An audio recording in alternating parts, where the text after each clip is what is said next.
Hey everyone, I'm Angie with Service First Mortgage, and this is Homefront Conversations in the Rendon Realty podcast room in Mansfield, Texas. And I am here with a rock star in the real estate industry who's not just selling homes, but building communities and creating some awesome content. Vahn Patino. Yay! Clap, clap, clap. Shh. We don't really know how to do this, but... So thank you so much for being here today. So tell us a little bit about yourself. Okay, so what do, like, business-wise, personal-wise? Personal-wise, we want to get to know Vahn. Okay. What's behind you? Well, I am a 36-year-old elder millennial in denial. I love it. I love it. No, I'm a mom. I'm a jeeper, and I live for adventures. Love it. Love it. So what got you into real estate? So I've always been in the medical career prior to being a realtor. I've always loved people. You know, growing up, I had some hard times, and the people who, you know, took me in, helped me, all of those kind of things, I always felt like, you know, I wanted to give back, you know. I love it. I loved the way that they helped me. They were so understanding, and I've just always wanted to do the exact same thing for other people that are in need of it. So medical career, and I ignorantly thought, you know what, we've got these rentals, I'm doing this, that, like helping our agent out. I can definitely do this, and I'm going to have so much more free time, and I'm going to make more money. Well, my friends started finding out, my family started finding out, and it was, you know, people that never dreamed of ever being able to buy a home, and Sweet. I was there to answer questions, and honestly, something that I thought was just going to be part-time just completely took over, and I had zero time for anything else. And I loved that I was able to be that comfort zone for them to be able to feel like they can do something that they never thought was attainable. Right. And I sat down with my husband after about 2 years of being licensed, and I was like, I have zero time to myself. I'm not even able to get with my other clients for a full hour like I'm supposed to without my phone going off. I was like, I think it's time. Let's make the transition and haven't looked back. I love that. So do you ever miss the medical field? Would you ever go back? No. Got it. So when you're not selling homes and enjoying to pretend you love the real estate business, what do you do in your free time? Well, I definitely love the real estate business. Don't get me wrong. I'm obsessed with it, really. But my favorite hobby is frolicking in my garden with my animals. I love that. Is there any special plant or is it a vegetable garden, flower garden? Both. I'm actually horrible with flowers. I'm horrible with flowers, but rose bushes, I'm really good with. I've got, maybe 5 right now that are just monsters, beautiful white, pink ones. But when it comes to vegetables, I've got the best green thumb. I've got numerous amounts of vegetables already. That's awesome. I kill everything. I'm doing good. I have a fern that I have on the front porch, and it's actually coming back and all that good stuff this year. So I'm like, all right, I'm going to get a second one. So what is something most people wouldn't guess about you? I am an undercover goth rocker. Ooh. In high school, I was a total, I wouldn't say goth, but definitely heavy metal. And my spirit still lies deeply within the rock community, and I love going to concerts. I love that. You're never too old for that. No. I went to the Eagles concert when they came in town. I mean, I'm the older generation, but I love rock. So I'm right there with you. But it's a little different. Oh, no. But still love music. Turn it up as loud as you can. I know there's probably a lot of people that drive by me and go, what's she doing over there? I'm like, I'm having fun over here, because there's some really good songs out there. If I had my choice, I would be wearing my spike bracelets and black eyeshadow and black on everything every day. But I feel like that would scare people away, so I don't. So I'm going to give a little history about me back in high school. So one day I'd be dressed all like preppy. The next day I'd be a cowgirl. The next day I'd wear black and like Madonna and all that good stuff. So that dates me a little bit, but it didn't matter. Each day was something, whatever I felt like that day, I got up, and that's so how did you jump from friend group to friend group? Like, were you that person that kind of didn't have just one friend group? You were kind of like friends with everybody? Yes and no. I had my group of girls. I'm still good friends with them today. We actually had a girls' night and had a whole weekend actually in November, not too long ago. And there's probably about 6 of us in that group. But I went from group to group to group, and I wanted to make friends with everybody. Didn't want to leave anybody out, or when there's that person in the corner, it's like, come on. Yeah, that was me. yeah. So what's the one thing about the market, the real estate market right now, that you wish buyers and sellers understood more? Zillow doesn't know what they're talking about. Really don't. I'm so serious. If they just understood that they only go off of the basics that they find on the internet, and there's so much more in-depth information that you need whenever it comes to buying or selling. It's very generic, but No, I mean, it's true. I've seen it on my side as a lender, people, as I'm talking to them before they've spoken to a realtor, and they're talking about the price of their home. And I'm like, hold on, you need to take it to the experts, because there's a lot of things out there that could not be a part of your home and the value of your home. So make sure you talk to your realtor, because that's very important. That's where to start. well, and you know what? Number 2, sales reps are not representing you. They are your best friend, but they are not there to fight for you. Yes. Yes. Please do not fall for it. They're sales reps for a reason. They're good at what they do. Yes. And then you're going to get into it, and you're going to be so upset with yourself that you don't have representation at least half the time, at least. So we're talking about new builds and those sales reps at the new build communities. Yes. I've actually, unfortunately, had that experience with a buyer before, and went in there without representation. And not only that, he used their lender, didn't put his money down, and got into the new build process. And unfortunately, he doesn't qualify. And so now it's like, how does he get his money back? Because a lot of builders don't give their money back. And once you put that money down, you don't get it back. So, there's a lot of that out there. You just gotta have to protect yourself, and an agent does that for you. So what other trends or changes are your clients seeing in the market, or what you're seeing in the market that people aren't really talking about? Trends we're not seeing in the market. Well, the market has definitely picked up. Yes. I mean, that first week of February and on, the market's been insane. Mm-hmm. These interest rates are not high. This is actually a pretty good interest rate. It's really leveling that playing field for sellers and buyers. It really is. And so if people would stop seeing that as such an enemy and take advantage of it, and again, get with a realtor and a lender so that you can understand sellers' concessions and how to help buy that rate down, and closing costs, and take advantage of the market right now, rather than say you're waiting for lower interest rates. Because are you going to have $10,000 to $25,000 extra to pay over? Well, with Service First, I'm going to play in Service First here on that. We offer something called a lender paid 1-1 buy down the first year. It's a payment advantage program, and it gets them in the house for 1% lower than what they qualify, what the market's doing right now, and kind of eases them in. And then if you put the buy downs on top of it, the seller concession buy downs on top of it, you're getting into a new home for that first year at 2% lower than the market. So it's definitely something to talk about, explore, and also you've got to have a good person fighting for you on those contracts. There's so many opportunities for you and trends out there that you may think is a good thing, and it's not. So stop and talk to your realtor and talk to your lender.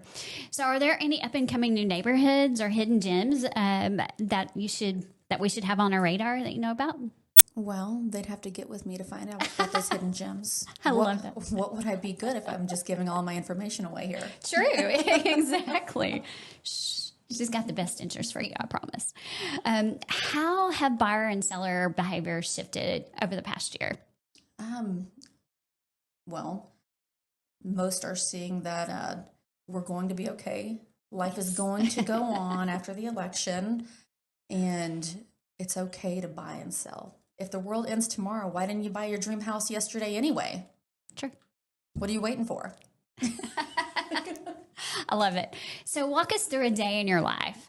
What's something people would be surprised to learn about your job? Something that would be surprising.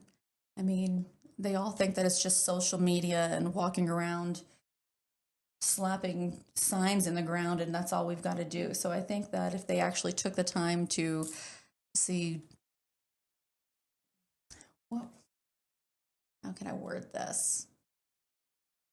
I mean, just the day in the life, I wish that they could walk and see from the beginning, 6 a.m., I'm already on my phone for a good 30, 45 minutes before I ever am able to get out of bed from clients that are night owls. Right. That are waiting for me to respond for appointments that afternoon. And right. It's really, if you want to be successful in this industry, it's a nonstop job. Yes. It's nonstop. Mm-hmm. Well, a couple of weeks ago, you called me. It was a Sunday afternoon. It's about 3 o'clock. And you're like, "Hey, are you working?" Well, of course we take time off, but wasn't it a holiday though? I don't know if it was a holiday. I don't remember, okay. But it was Sunday afternoon. But you've got to be there for your clients, because that's when they're going and they're looking at homes and they're thinking about making decisions. So you've got to be open to those people that are, because they work Monday through Friday. Most of them are first shift, second shift.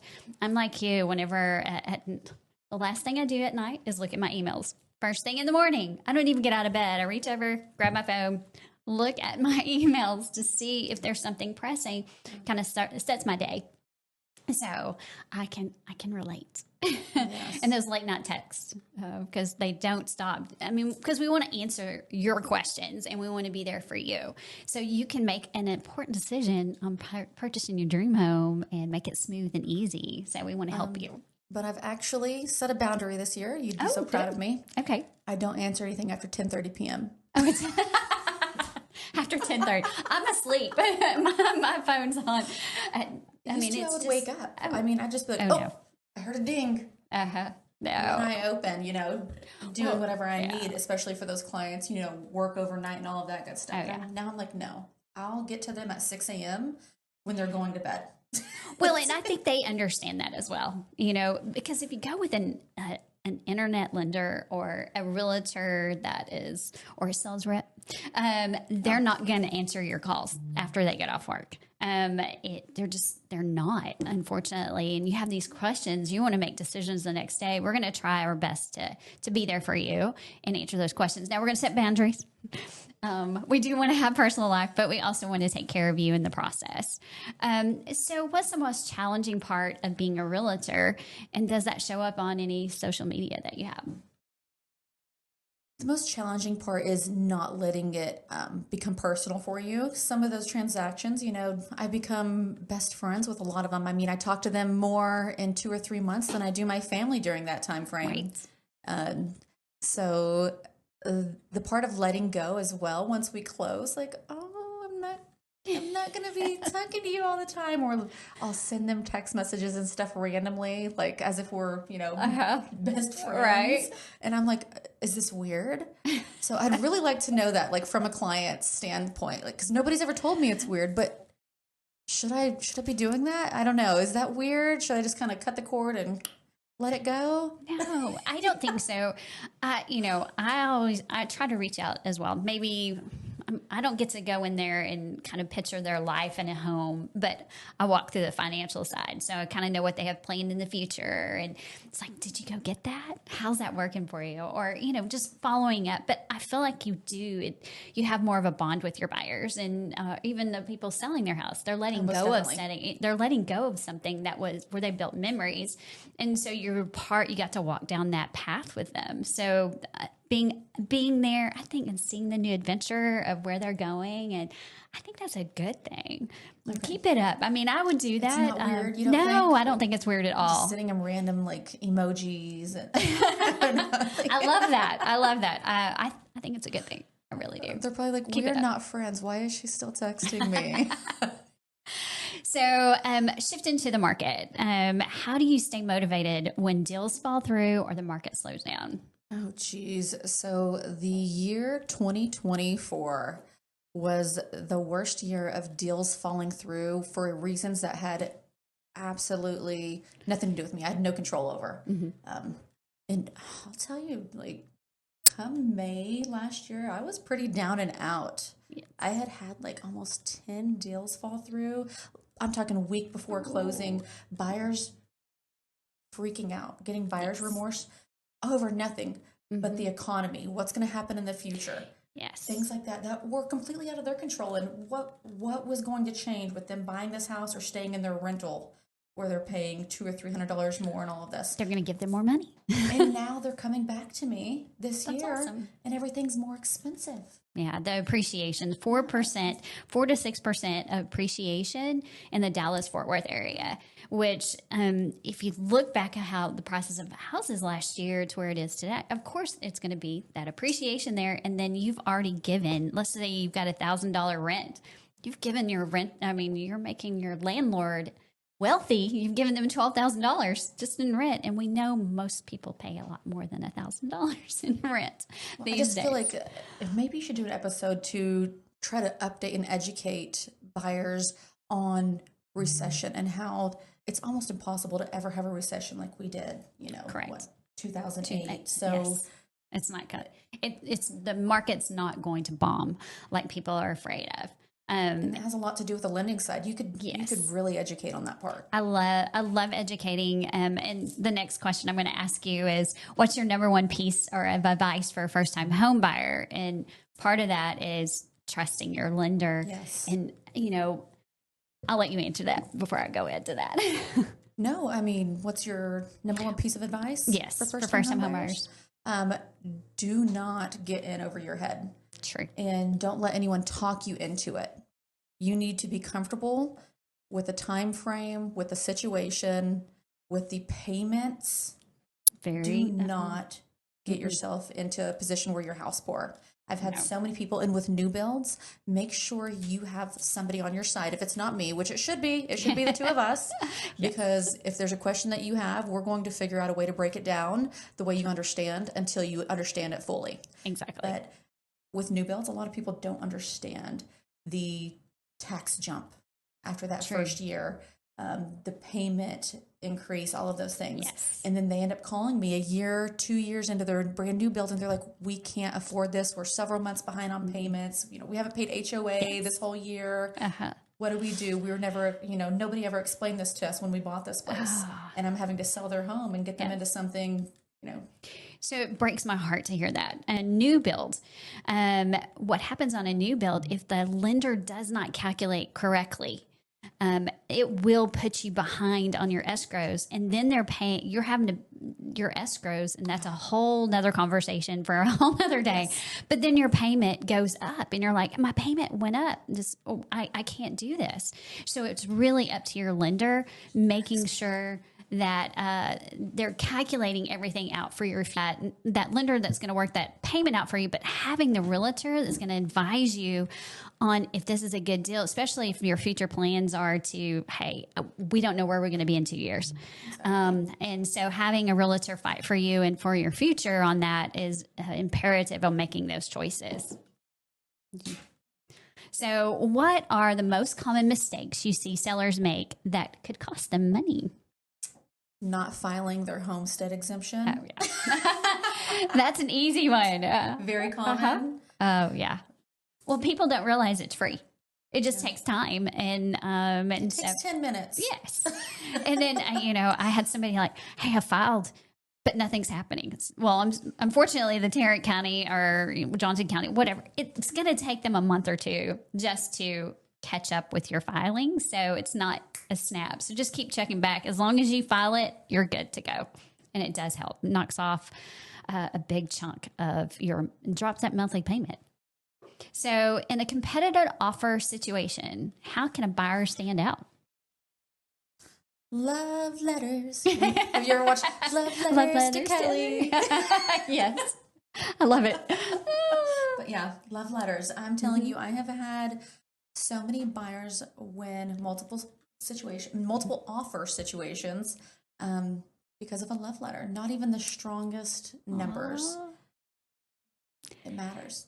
especially, the seller. I can think about the seller letting go of their home and they cherish it, and they didn't plan on moving, or, life may have came in. We don't know the situation, but they're passing their house or their home that they made memories in. And I love that, especially as, a buyer going in, I really like this house. I can see myself here. I can see my family. I can see my growing family, or especially ones that are, older generations that are moving on and downsizing and seeing a new family come in. I can see myself wanting to give it to the person that really wanted to cherish that.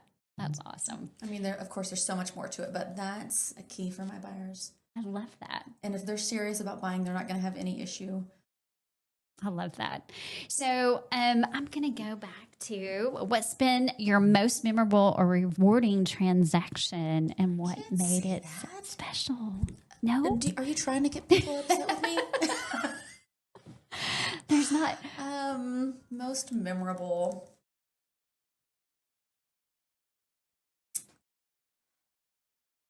I've had so many.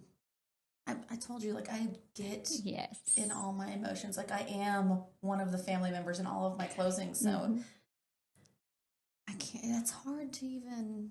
That's okay. Choose. I can't choose one. And that's okay. Yeah. That's okay. I'm right with you, because everybody's different. Everybody has, how do you say this? Everybody's personality is different. They have different plans, or just, for me, first-time home buyers are passionate for me because I like to explain things to them. Some of them have a lot of questions, but being able to see that it's obtainable, I think. Yes, there are other ones that I've helped, and then knowing they're getting their grandchildren or their family, or moving back in town from out of state. I love those different things. But for me, the passionate is those first-time home buyers, because they're scared. And I get to help them be, relax a little bit. The pros those are more exciting. Let's, hey, what are you going to do here? Those kind of things.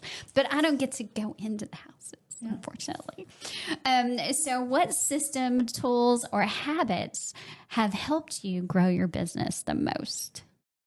No apps, no tools. Sweet. Just self-motivation, consistency, and staying in the know.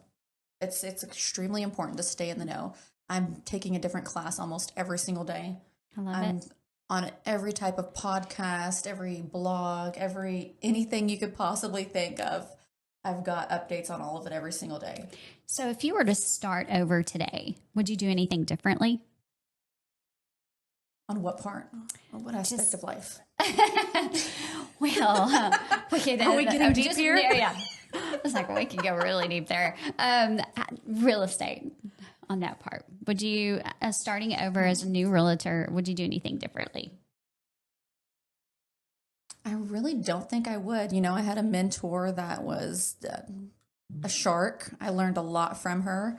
Sweet. And kind of went from there. And I've always thought that it was really important to keep at least one mentor on your side. Always will. Everybody needs one. Yes. No, I don't think that there's anything that I would change. Every brokerage, I've only been to 3 brokerages, but each of those brokerages, I've met so many amazing people and taken a lot away from them. And I'm extremely happy where I'm at the moment. So no. So how has social media changed the way you connect with the clients or marketing properties?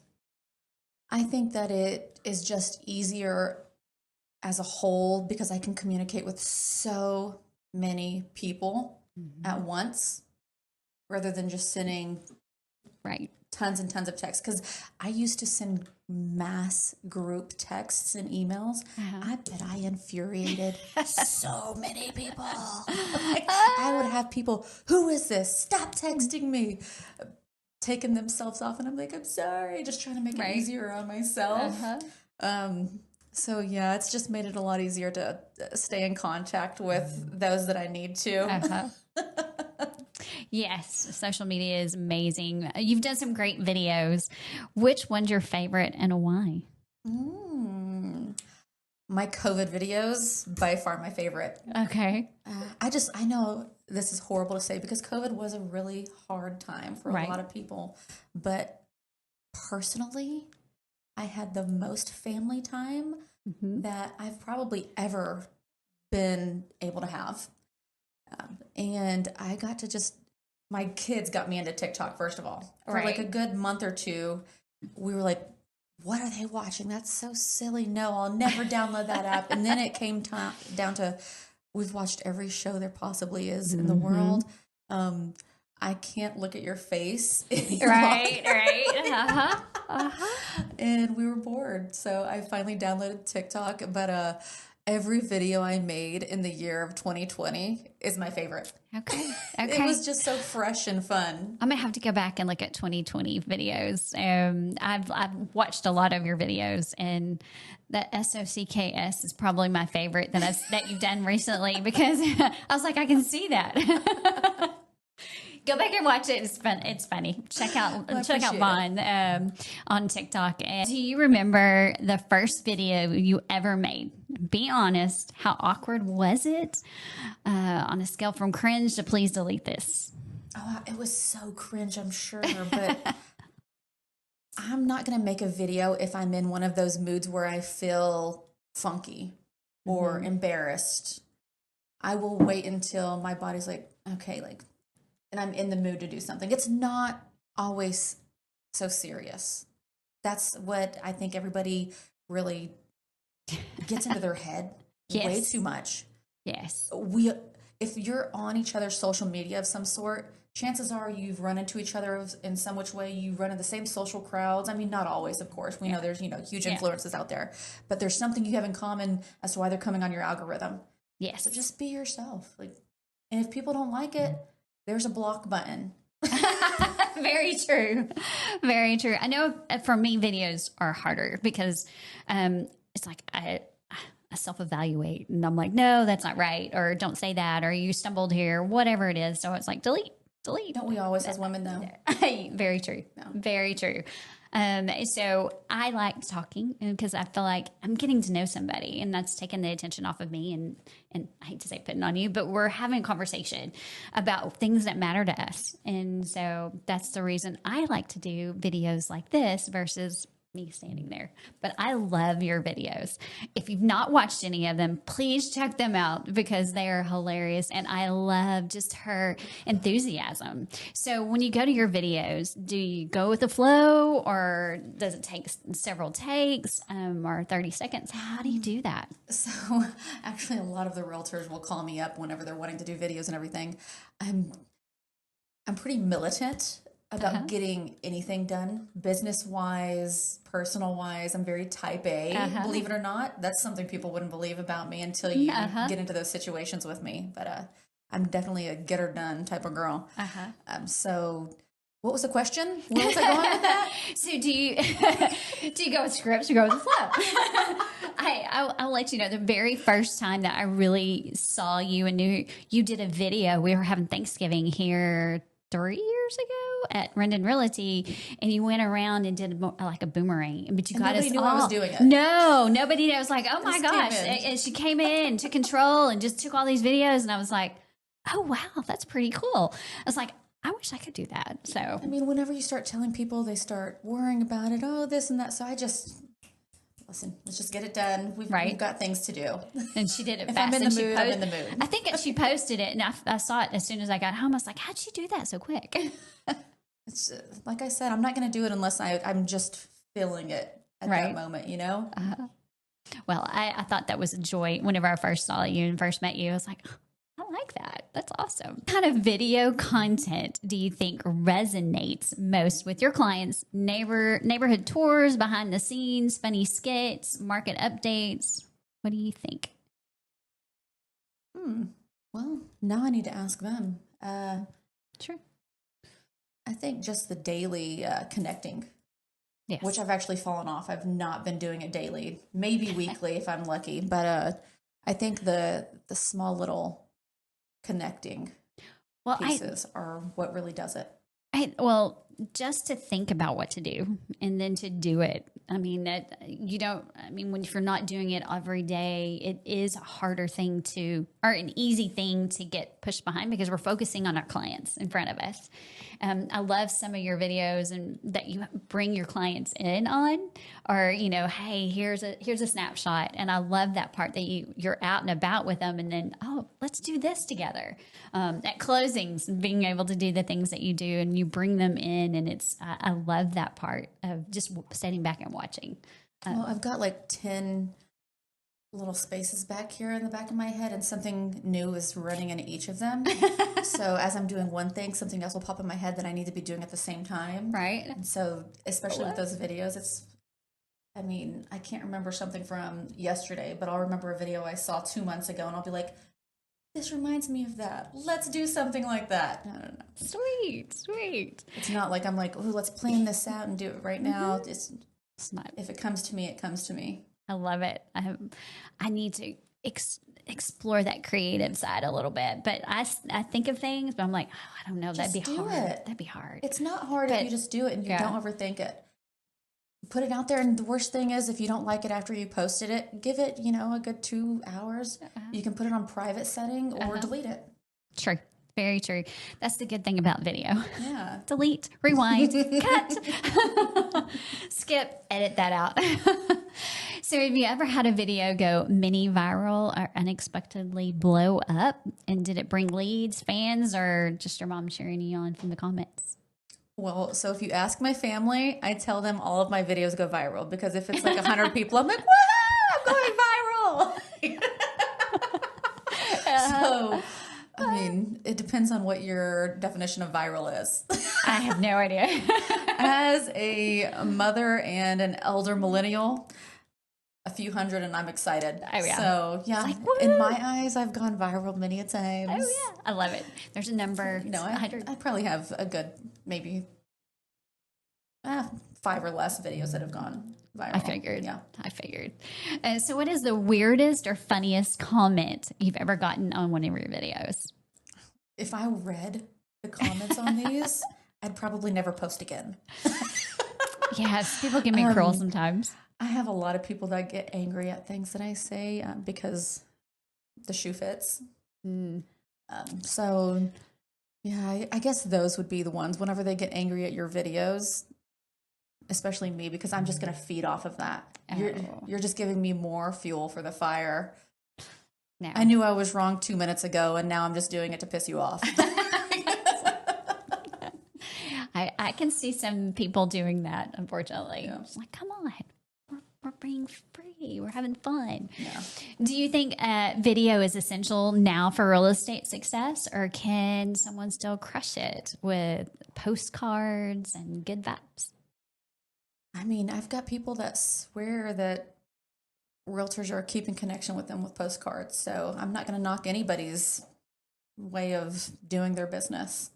Everything is different for each person, Well, I will tell you, I was sitting in my office and I live at the top of a cul-de-sac, and all of a sudden I see this person in there. It looked like they're going up to the doors and putting door hangers on. And I was in the middle of a call. And so I saw him put something on the door and then walk off. And I'm like, that person looks familiar.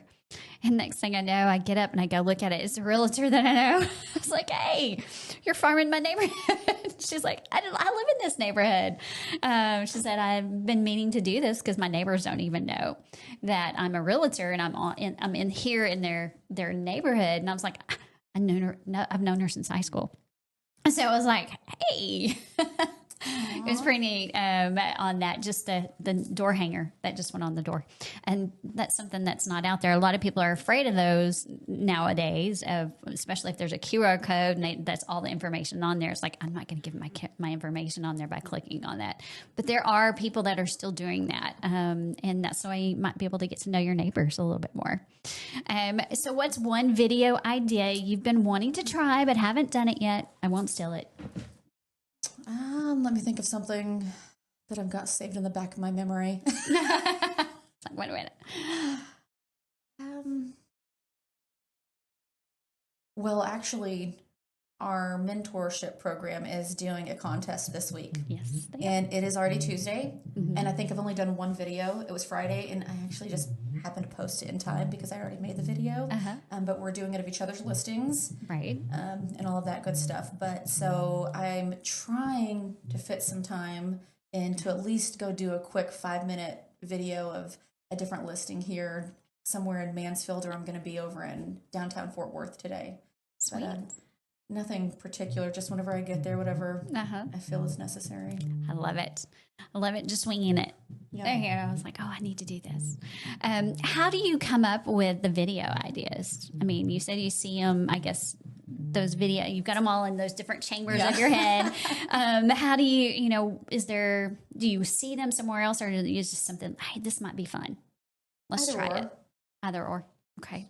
How many clients have ever mentioned your videos when you've reached out to them? Have they recognized you in public, or say, "Hey, you're that lady"? I've had a few people come up to me because of my videos that I've never met before, which I thought was really cool. They didn't really tell me if they liked them or not, but they did know who I was. That's all that matters. But now I actually have clients ask if I'm going to put them in my videos now. Oh, wow. So I love that. I'm pretty familiar with them.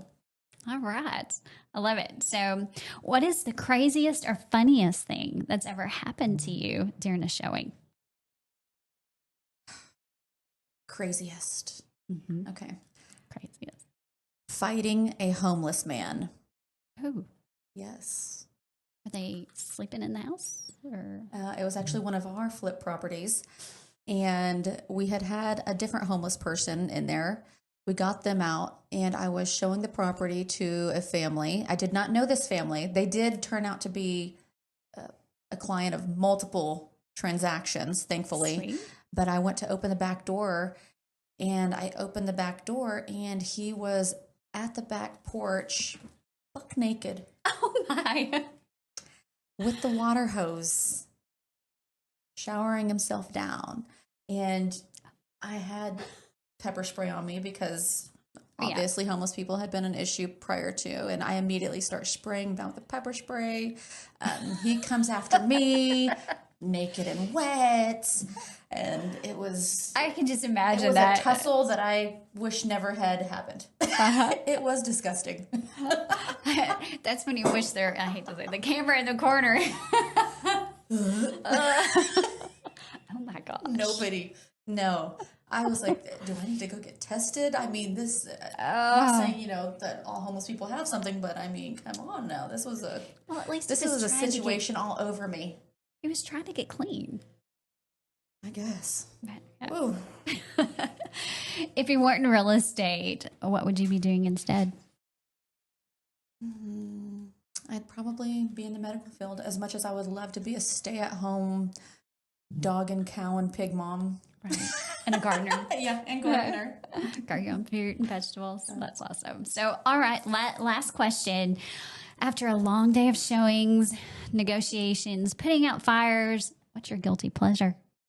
A glass of wine, some jazz, maybe even blues, and sitting on my back porch.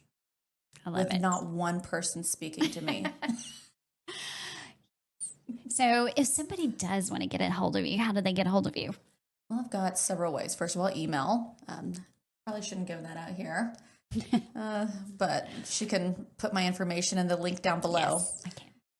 Of course, cell is always best. Give me a call or a text. I'm more of a talking person, but I know a lot of people would rather text. And then I've got an Instagram and a TikTok and a Facebook, and they are all under the handle of Vivacious Brunette Realtor. Sweet. So you brought so much personality and joy. I love you being here and us having this conversation. You're a great role model for all of us and then you inspire a lot of us just to get out there and make a video. I wouldn't say that, but I appreciate you inspire me because I laugh and I'm like, oh, it makes me want to, like, I know her and I don't need to buy a house, but let me reach out to her. So big thanks to Vahn Patino, and not just for sharing, but for just being here and just being the rock star that you are at what you do. I truly appreciate you coming in today and talking with me. Well, I appreciate you, and I hope that I was on my best behavior. I think she was. All right. Bye. That's a wrap. Bye.